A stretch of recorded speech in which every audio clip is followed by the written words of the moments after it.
fixed mortgage rates continue to fall, even though the bond market last month was pretty rocky.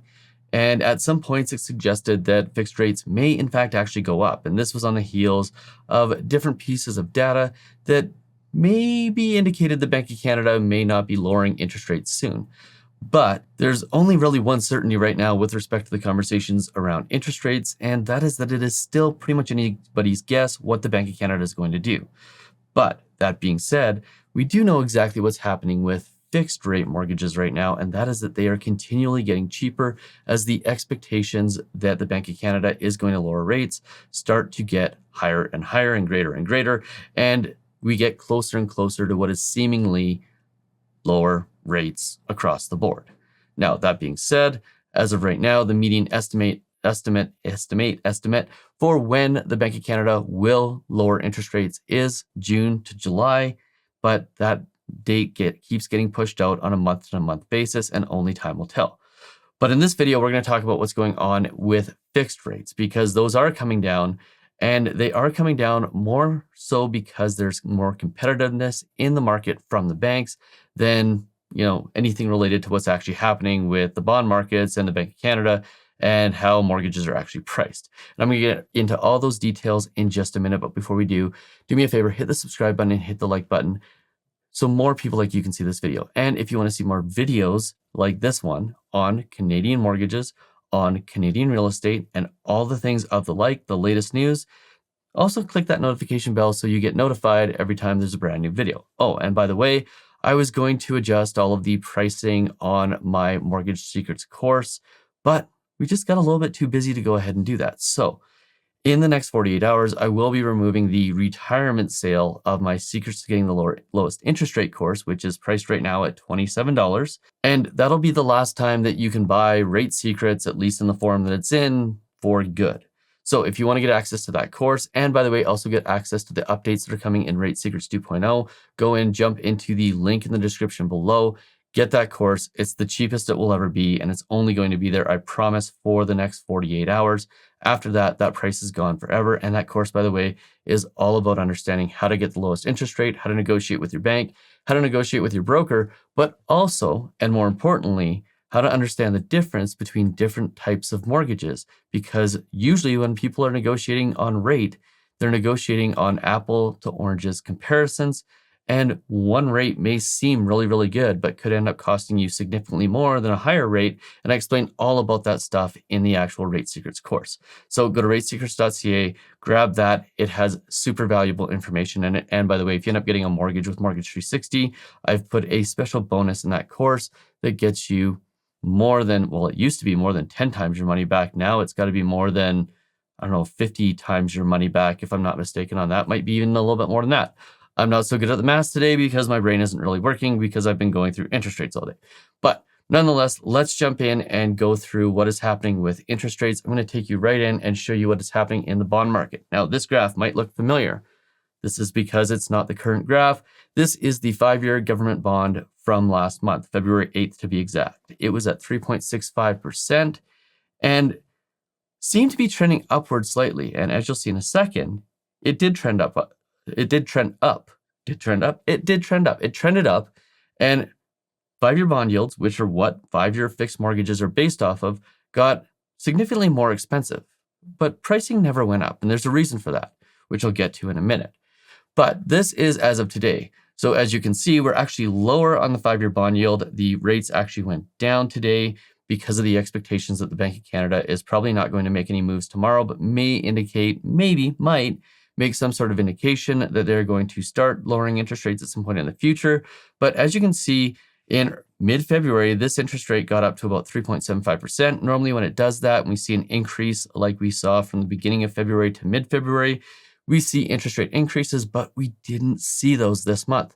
The reason why is simply that the banks and the lenders, for that matter, the non-bank lenders, which are the ones that have the best mortgages, by the way, we call them the A+ lenders because they don't have household names. They can't skate on their reputations. So they actually have to have better products. Well, those lenders seem to be getting more competitive as well. And I'll get to a little bit more detail about that in a second. But this is what you came for. This is the actual rates as of right now. And as you'll see, they came down slightly. Now, they came down slightly, even though everything indicates that we should be seeing slightly higher prices right now than what we're seeing. But again, these lenders are getting competitive. And there's one other thing to note. Even though these rates didn't come down significantly, one other thing is happening, and that is that lenders are now starting to offer brokers slightly more compensation, bonus compensation, which, by the way, usually filters down to the consumer and gets reflected as lower interest rates.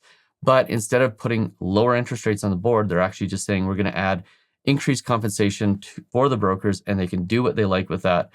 Usually, like I said, it ends up going to the client in the form of a lower interest rate, but that is a sign that these lenders and the banks are all getting more competitive. Now, what I'm about to show you is the 5-year fixed full feature mortgages. So these are the mortgages that have the best prepayment privileges, which are going to be important if interest rates go down, and they're going to have the lowest penalty calculations, which is also important if interest rates go down, because if you take a 5-year fixed right now at significantly lower price than a variable, and interest rates do go down, you want to have a low penalty so that you can pay that penalty and get a lower interest rate if rates do drop below what these rates are. Now, you won't be able to do that with a big bank. Big banks don't have the best mortgages. In fact, the biggest bank in Canada probably has the worst mortgage, primarily because they do skate on their reputation and their marketing budgets and their branding and their fancy calculators. And that subsequently means that if you get a mortgage with those big banks, whether it's the biggest one or the 5th biggest one or whichever one it is, the chances of you saving money if interest rates go down become lower and lower and lower. So having a good broker, and let's call a spade, it's 2024, having a good broker who can get you the right mortgage that will have opportunities to save you money if interest rates go down at about the same price of a mortgage that you would get at a big bank anyways, is hugely, hugely valuable. Do not skip what I just said. Do not go, hey, I'm just going to go to my bank. Don't be like the people who went, hey, I'm going to watch a YouTube channel from a broker who said, don't get your mortgage at a bank. And then I'm just going to go to my bank anyways and find out that I have a variable rate mortgage with a fixed payment. Don't be one of those people.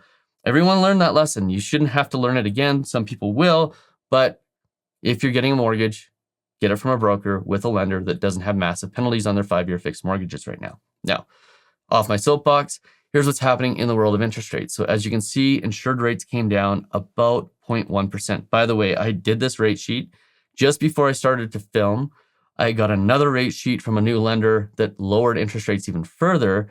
So I had to go and redo this. So as you can see, those lenders are getting competitive. Oh, and by the way, they've got an extra, I think it's 0.2% on the compensation, which is the equivalent of this rate actually being 4.94%, not 4.99%. Then as we get to 35% down, so this is where the exposure, the risk for the lender starts to go away. We look at 4.99% again. And then as you start to get closer to the 20% down range, we see the interest rates start to go up.